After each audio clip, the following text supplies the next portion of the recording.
1절에서 10절 말씀입니다. 우리 찾아서 같이 읽도록 하겠습니다. 잠언 3장 1절에서 10절 말씀.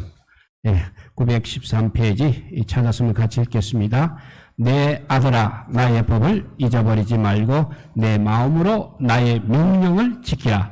그리하면 그것이 내가 장수하여 많은 해를 누리게 하며 평강을 더하게 하리라. 인자와 진리가 내게서 떠나지 말게 하고 그것을 내 목에 매며 내 마음판에 새기라. 그리하면 내가 하나님과 사람 앞에서 은총과 귀중히 여김을 받으리라. 나는 마음을 다하여 하나님을 신뢰하고 내 명철을 의지하지 말라. 너는 범사의 그를 인정하라. 그리하면 내 길을 지도하시리라. 스스로 지혜롭게 여기지 말지어다. 여호와를 경외하며 악을 떠날지어다. 이것이 내 몸에 양약이 되어 내 골수를 윤택하게 하리라. 내 재물과 내 소산물의 처음 익은 열매로 여호와를 공격하라. 그리하면 내 창고가 가득히 차고 내 포도주 털에 새 포도즙이 넘치리라. 아멘. 중국에 조폭 두목이 있었습니다. 정말 재산도 7조 원의 재산을 가지고 있던, 그래서 세계 부자 랭킹에도 올랐던 서창성의 한문그룹의 유한 회장이 2014년 경쟁자 8명을 살해하는 듯 11개 제목으로 조직원 4명과 함께 사형을 당하게 되었습니다. 집행관이 이제 사형 집행 후에 그의 어깨를 잡았습니다. 그러자 그는 갑자기 조폭 두목답지 않게 펑펑 울면서 이런 말을 남겼다고 합니다. 49세의 젊은 나이에 이제 형량의 이살로 사라진 그 사람이 남긴 마지막 말은 중국은 물론 전 세계 사람들에게 울림을 주었습니다. 다소 조금 길지만 전체를 한번 옮겨봅니다. 인생에 대한 깊은 성찰을 우리에게 주고 있습니다.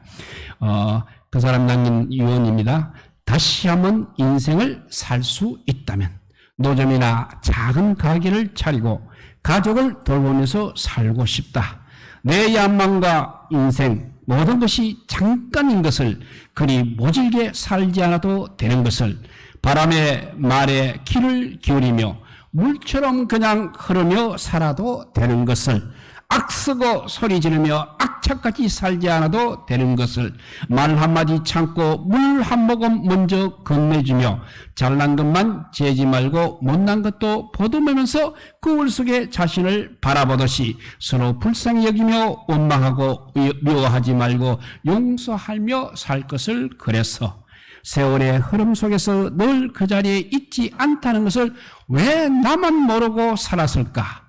낙낙장성은 아니더라도 그저 잡목잎 근처에 찔레나무가 되어 살아도 좋았을 것을, 근처에 도랑물과 시냇물 종종거리는 물소리를 들으며 살아가는 그냥 한 그루 소나무가 되면 그만이었던 것을, 무엇을 얼마나 더 부귀영화를 누리겠다고 그동안 아등바등 살아왔는지 몰라. 사랑도 예쁘게 익어야 한다는 것을, 덜 익은 사랑은 쓰고 아프다는 것을, 예쁜 마음으로 기다려야 한다는 것을 젊은 날에 나는 왜 몰랐었는지 몰라. 감나무의 홍시처럼 내가 내 안에 무르도록 익을 수 있으면 좋겠다. 아프더라도 겨울 감나무 가지 끝에 남아 있다가 마지막 지나는 바람이 전하는 말이라도 들었으면 좋았을 것을, 이렇게 말하고 형량의 이슬로 사라졌다고 합니다. 그래도 대벌 조폭 두목에서 사형수가 된 40대의 유한은 죽기 전에 그제서야 인생을 이렇게 깨닫고 갔던 것입니다. 그가 남긴 마지막 말은 구절구절 옳습니다. 그렇지만 정말 아쉬운 것은 그런 극단적인 상황이 오기 전에 그 교훈을 왜 깨닫지 못했느냐 하는 점이 되겠습니다. 누구나 우리가 인생을 살면서 세 가지를 깨닫고 인정을 해야 합니다. 첫째는 인간은 반드시 죽는다. 인간은 반드시 죽는다가 첫째입니다. 두 번째는 언젠가는 지금 내가 하고 있는 것과 내 손에 쥔 것을 모두 다 내려놓고 가야 한다. 모두 다 내려놓고 가야 한다. 두 번째. 세 번째는 내가 모든 것을 알고 할 수 있다고 생각하지만 사실 나는 미련하고 약하다. 이 세 가지를 깨닫고 우리는 인정해야 한다고 합니다. 대부분 죽을 때까지 인생의 기본 원리를 깨닫기는 하지만 그때는 이미 늦었다는 것입니다. 미리 깨달을 수만 있다면 우리 인생은 정말 크게 달라질 수 있을 것입니다. 그런 점에서 오늘 본문은 아주 좋은 말씀이 되겠습니다. 오늘 1절과 9절, 10절, 처음 1절과 마지막 9절, 10절을 다시 한번 읽어보면 내 아들아 나의 법을 잊어버리지 말고 너의 마음으로 나의 명령을 지키라. 너의 재물과 너의 소산물의 적은 익은 열매로 여호와를 공경하라. 그리하면 너의 창고가 가득히 차고 너의 포도즙 틀에 새 포도즙이 넘치리라 했습니다. 여기서 나온 약속들은 정말 귀한 말씀입니다. 우리들이 이 말씀대로 되는 삶을 살기 위해서 항상 묵상하며 기도하시기 바랍니다. 이 말씀 속에 더 깊은 차원의 복음이 있음을 우리는 깨달아야 하는 것입니다. 우리가 알고 있는 복음은 무엇입니까? 바로 십자가에서 우리 죄를 담당하고 죽으신 예수 그리스도를 구세주로 믿게 되면 제사함 받고 영생을 선물로 받는다는 것이 우리가 알고 있는 복음입니다. 맞기는 합니다만 이것은 축약된 어떤 의미에서는 반쪽짜리 복음이라 할 수 있겠습니다. 초대교회는 이런 반쪽 복음이 아니라 온전한 복음을 전파해야 했습니다. 그것이 바로 사도행전 2장 36절 말씀입니다. 읽어보면 그런즉 이스라엘 온 집은 확실히 알지니 너희가 십자가에 못 박은 이 예수를 하나님이 주와 그리스도가 되게 하셨느니라 하니라 했습니다. 예수님이 바로 주와 그리스도가 되신다는 것이 온전한 복음이 되겠습니다. 다른 곳에는 더 확실한 말씀이 이렇게 나오고 있습니다. 데살로니가 후서 2장 16절은 우리 주 예수 그리스도와 우리를 사랑하시고 영원한 위로와 소망을 은혜로 주신 우리 하나님 아버지께서라고 했습니다. 여기서 당시에 주란 말은 왕이란 뜻입니다. 예수님은 우리 죄를 담당하신 구원자이십니다. 예수 그리스도는 바로 메시아 주님이십니다. 초대교회가 믿고 전한 복음의 핵심 내용은 바로 십자가에서 죽은 그 예수님이 바로 구세주와 주인과 왕이 되셨다는 것입니다. 오늘 본문이 바로 그 복음을 강조하며 우리에게 가르쳐주고 있습니다. 그래서 우리를 사랑해서 구원하신 구세주를 우리가 믿고 고백하며 살아가야 하는 것입니다. 3절과 4절을 읽어봅니다. 인자와 진리가 너희께서 떠나지 말게 하고 그것을 너의 목에 매며 너의 마음판에 새기라. 그리하면 너가 하나님과 사람 앞에서 은총과 귀중히 여김을 받으리라 했습니다. 여기서 인자가 바로 사랑입니다. 이 구절을 우리가 쉬운 말로 바꿔보면 다음과 같습니다. 인자 대신 사랑을 넣어서 너는 사랑과 진리가 너를 떠나지 않게 하며 사랑과 진리를 너의 목에 메고 너의 마음에 새겨라. 그리하면 너가 하나님께 사랑받고 사람들에게 신망을 얻을 것이라는 라고 했습니다. 여기서 사랑과 진리가 중요한 것입니다. 사랑은 항상 이렇게 진리와 짝이 되어야 하는 것입니다. 사랑만 지나치게 강조하면 무분별하게 아무나 자기 방식으로 사랑하게 될 수 있습니다. 아내를 사랑하면서 다른 여자들도 사랑한다면 그 가정이 어떻게 되겠습니까? 진리만 또 거꾸로 강조하게 되면 차가운 칼이 될 수 있는 것입니다. 진리와 진실을 주장하면서 많은 사람들에게 상처를 주고 고통을 주고 심지어는 죽게 만드는 사람들이 있는 것입니다. 지금 진실규명 이 좋은 명분으로 얼마나 많은 사람들이 싸우며 나라를 망가뜨리고 있는지 우리는 알아야 하는 것입니다. 가정에서도 마찬가지의 일들이 일어나고 있습니다. 정통 교리를 지키고 이단을 감별해내겠다고 나섰다가 사랑을 잃어버린 어떤 목사는 다른 수많은 목회자들을 정죄하고 실족시키면서 결국 교회를 파괴하고 있는 사실입니다. 이것이 바로 오늘 우리의 현실이기도 합니다. 이런 사람들에게 영혼 구원이란 열매는 하나도 없을 것입니다.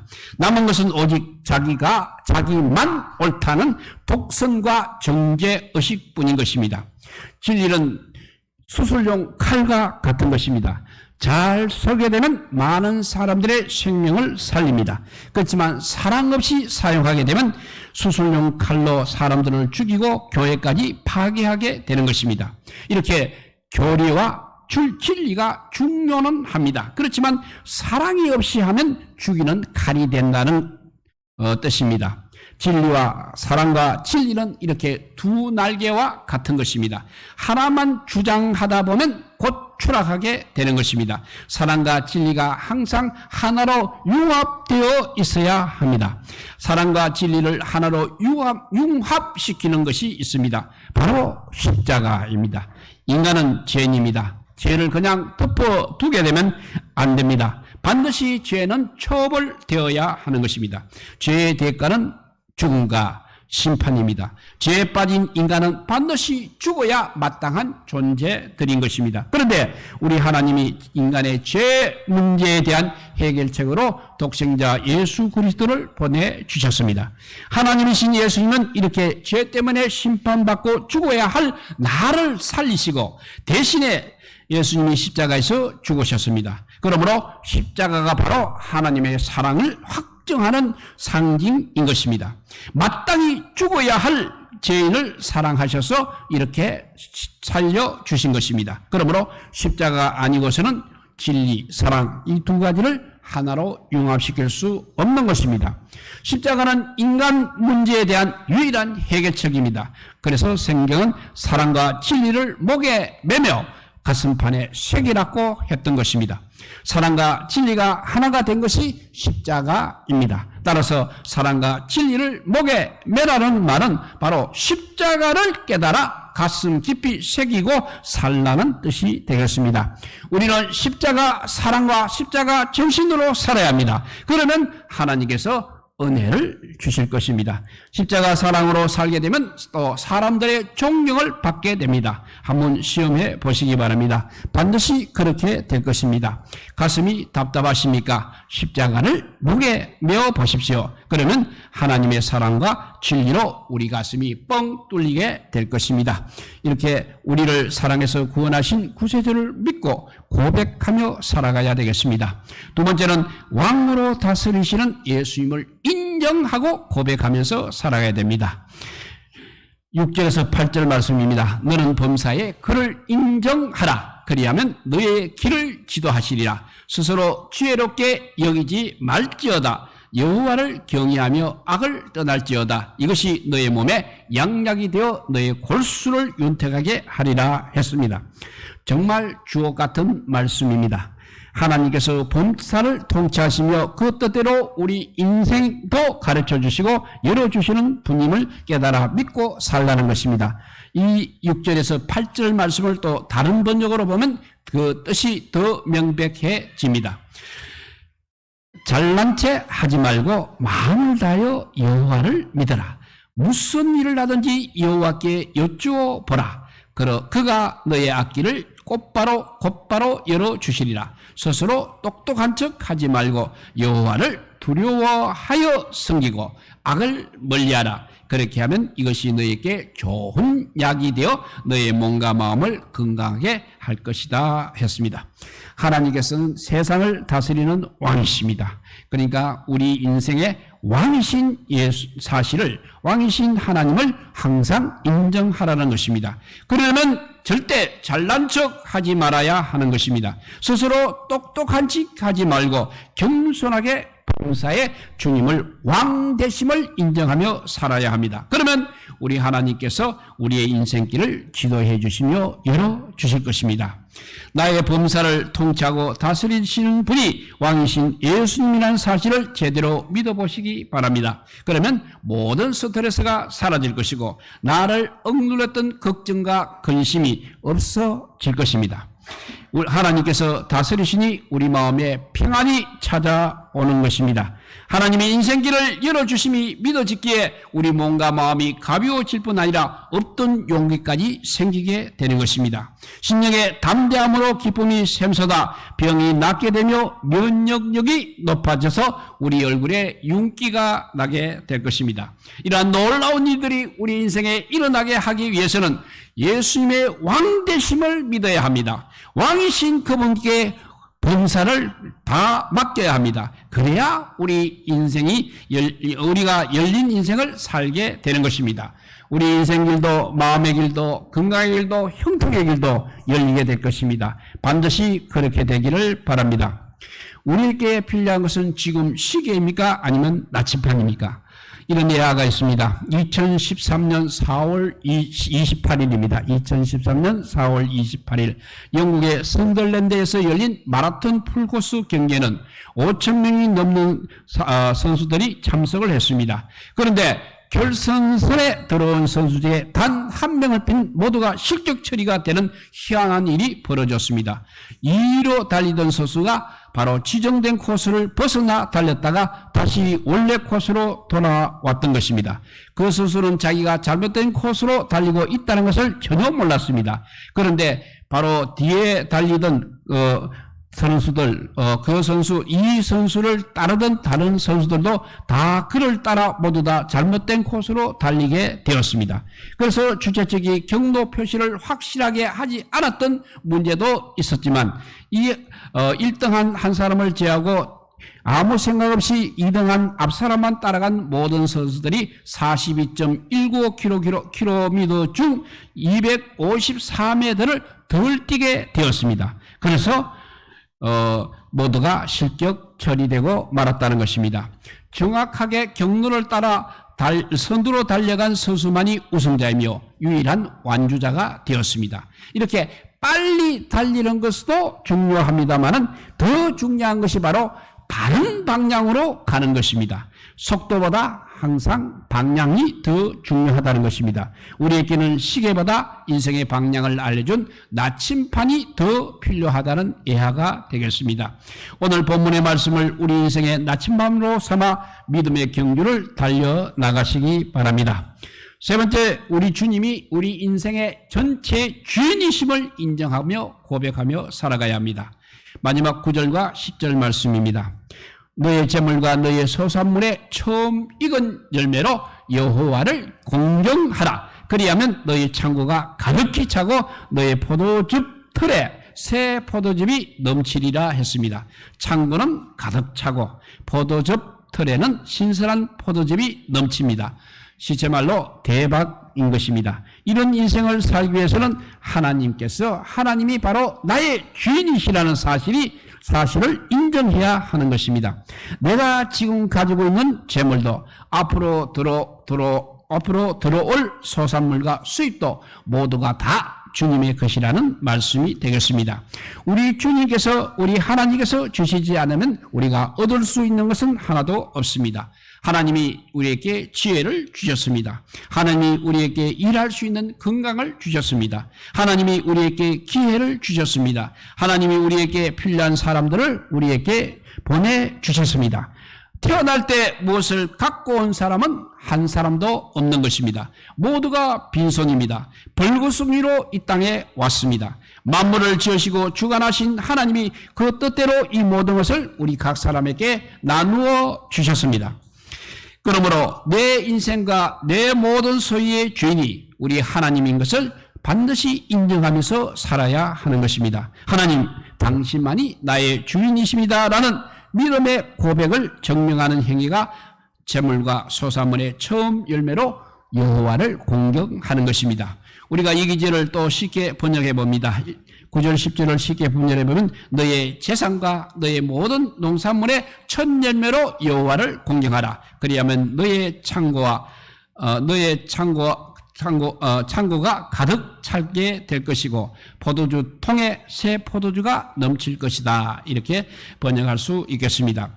그러는 바로 하나님이 나의 주인이라는 믿음의 고백은 오직 드림으로만 증명할 수 있는 것입니다. 증명될 수 있는 것입니다. 오직 드림으로만 하나님이 나의 주인이라는 믿음의 고백을 증명할 수 있습니다. 자신이 지닌 물질로 하나님의 주인이 되심을 드러내며 공경해야 하겠습니다. 감사의 예물이라든지 십자가의 예물을 우리가 드려야 하는 이유가 되겠습니다. 그리고 특별히 첫 열매를 드리는 것이 중요합니다. 첫 열매는 바로 모든 열매의 대표가 되는 것입니다. 첫 열매를 드린다는 것은 바로 앞으로 수확되는 모든 것이 하나님의 것입니다. 하나님이 내 인생의 주인이십니다 라고 고백하는 것입니다. 나의 소산물뿐 아닙니다. 내 인생의 모든 날들도 주님의 것임을 고백하며 실제로 드려야 하는 것입니다. 하루 일과의 첫 시간, 주중의 첫날, 또 주일을 온전히 주님께 드릴 때 범사에 잘되는 역사가 일어납니다. 그래서 주일뿐만 아니라 모든 날들을 주일, 즉 주님의 날로 여겨야 한다는 것입니다. 예를 들어서 백화점의 왕으로 불린 존 워너메이커, 그는 10의 9조, 10분의 9를 들었다고 합니다. 그렇게 들었지만 그의 사업은 더욱더 번창하였습니다. 인생은 술술 풀려나갔습니다. 워너메이커는 전 미국의 400개 이상의 백화점을 경영하게 되었습니다. 후에는 미국의 최신부 장관이 되었습니다. 그는 미국의 주일학교 운동을 크게 후원했고 다음 세대들에게 복음을 전하는데 진력을 다했습니다.